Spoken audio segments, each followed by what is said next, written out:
এবং আমি যখন খুলনায় আসি নির্বাচন এই 5 আসনের জন্যে, পরর ভাই মদিনায় ছিলেন, মদিনা থেকে আমাকে ফোন করেছিলেন।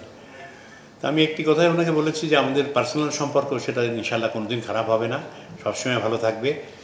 আসে এবং উনি একজন ভালো লোক, আমি ওনাকে খুব ভালো করে চিনি। ওনার বাসায় আমি যখন এমপি ছিলাম আমি খেয়েছি, এবং আপনারা জেনে খুশি হবেন যে ওই 2001 সালে আমি তারেক রহমান সাহেবকে নিয়ে আমাদের প্রথম খুলনার নির্বাচনী প্রচারণা সেটা গোলাম পরোয়ার সাহেবের করেছিলাম, যেহেতু তখন আমরা জোটে ছিলাম।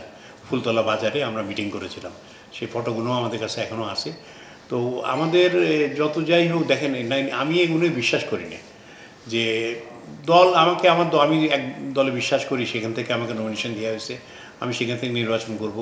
উনি জামাত ইসলামের সেক্রেটারি জেনারেল, উনি ওখান থেকে করবেন। কিন্তু আমরা যে সবই খুলনার লোক এবং বাংলাদেশি, সেই হিসেবে আমাদের মধ্যে কোনো মতভেদ বা পার্থক্য থাকা উচিত না, আমি এটা বিশ্বাস করি। তো এতে আমার মনে হয় না আমাদের খুব একটা কিছু হবে। আর নির্বাচনী প্রচারণায় হয়তো দু একটা কথা এদিক এদিক হয়, সেটা ওই প্রচারণার জন্য বলতে হয়, অনেকে বলে। আমি এখন পর্যন্ত কিছু বলিনি, আর আমি আগামীও কিছু বলবো না হয়তো, কেননা এটা আমি এতে বিশ্বাস করি না, একদম বিশ্বাস করি না। যে তারপরেও দেখা যায় এখন নির্বাচন, আপনারা বলেছেন উনি একজন হেভিওয়েট না, ভেরি হেভিওয়েট, কারণ জামাত ইসলামের সেক্রেটারি জেনারেল, ওনাকে এইভাবে করা বাদ দেওয়া যাবে না। আমাদের নির্বাচনটা খুব হাড্ডাহাড্ডি হবে, এবং আমাদেরও ওই এলাকায় মোটামুটি ভালো সাপোর্ট আছে, খুব ভালো সাপোর্ট পাচ্ছি আমরা। তো সেই হিসেবে দেখা যাক, যদি ফ্রি অ্যান্ড ফেয়ার ইলেকশন হয়, তাতে জনগণ যাকে চাইবে, যাকে ভোট দেবে, আমরা সেইটাই অ্যাকসেপ্ট করে নেব। আমি যদি হেরেও যাই তাহলে আমার কোনো দুঃখ থাকবে না, কেন আমি একজন হেভিওয়েট প্রার্থী, জামাতের সেক্রেটারি জেনারেল রেগেস্টে যদি হেরে যাই কোনো দুঃখ থাকবে না। কিন্তু আশা করি যে আমি এখনও যে পজিশন দেখতেছি তাতে ইনশাল্লাহ মনে হয় আমরা ভালো করব, এইটুকু আমি বলতে পারি। আর আমার তরফ থেকে কোনো রকম কোনো মতভেদ নাই, কোনো পার্থক্য নাই, আমরা সবাই এক, আমরা সেইভাবে নির্বাচন করতে চাই। এবং সব ইলেকশনেই মোটামুটি আওয়ামী লীগ জিতেছে। তো এইবার বোধহয় আওয়ামী লীগ নির্বাচন করছে না, আমি জানি না নির্বাচন করবে কি করবে না, মনে হয় না আওয়ামী লীগ নির্বাচন করবে।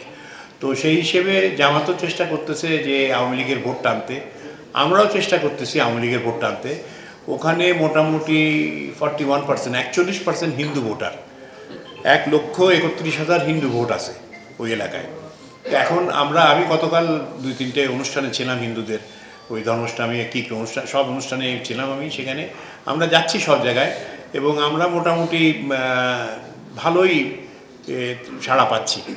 আওয়ামী লীগের সাথে আমরা এখনও কোনো রকম কোনো যোগাযোগ করিনি, কিন্তু আমরা মনে করি যে আগামী নির্বাচনে, দেখুন এখানে একটা কথা আমি যেটা বলতে চাইনি তবুও বলতে হয়, যেহেতু আপনি প্রশ্ন করেছেন।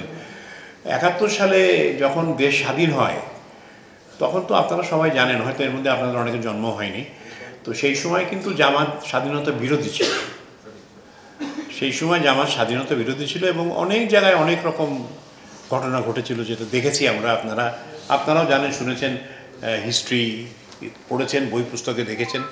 তো সেসব কথা যদি হয় তাহলে আমার মনে হয় না অনেক লোক তাদের ভোট দেবে, যেহেতু স্বাধীনতা বিরোধী থাকলে তো তাদের ভোট পাওয়াটা একটু মুশকিলই হবে। তো সেই স্পেশালি আওয়ামী লীগের তরফ থেকে, কারণ আওয়ামী লীগ কোনোদিনই জামাতকে পছন্দ করে না এবং করেনি। তো আগামী দিকে কী করবে না করবে সেটা তো আমরা বলতে পারি না, কিন্তু আমরা চেষ্টা করে যাব, যেহেতু আমি ক্যান্ডিডেট, আমার দল আমাকে দিয়েছে, আমরা চেষ্টা করে যাব আওয়ামী লীগ এবং আমাদের যে হিন্দু সম্প্রদায় আছে সবার কাছে যাওয়ার, ঘরে ঘরে আমরা যাচ্ছি, চেষ্টা করছি যে ভোটটা যদি আমরা পাই তাহলে আমাদের জন্য ভালো হবে, সেজন্য আমরা চেষ্টা করে যাব।